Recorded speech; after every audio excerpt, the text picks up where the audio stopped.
پینے والا بچہ ہے، دودھ پینے والے بچے کا بولنا بڑا مشکل ہوتا ہے۔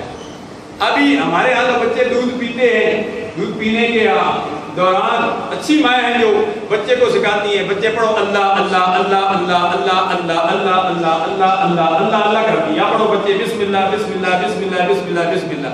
اور بعض نئے وہ ہوتی ہیں جو کہتے ہیں وہ کتا آیا، وہ بلی آئی ہے، بچوں کو بلی اور کتے سے ڈراتی ہے، خواہ بخواہ بچے کو اور ڈراتی ہیں، کتا آ گیا بلا آ گیا، اس قسم کی چیزیں نہیں کہنی چاہیے۔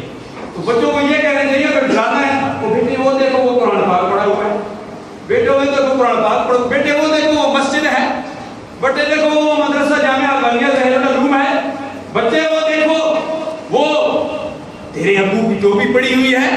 یعنی اس قسم کی مثالیں جو نا اس ٹوپی سے ابو تیرے نماز پڑھتے ہیں، کتا آ گیا بلا آ گیا وہ سانپ آ گیا، اس قسم کی مثالیں نہیں دینے چاہیے۔ تو حاضرین و ناظرین، حضرت مریم نے کیا کہا؟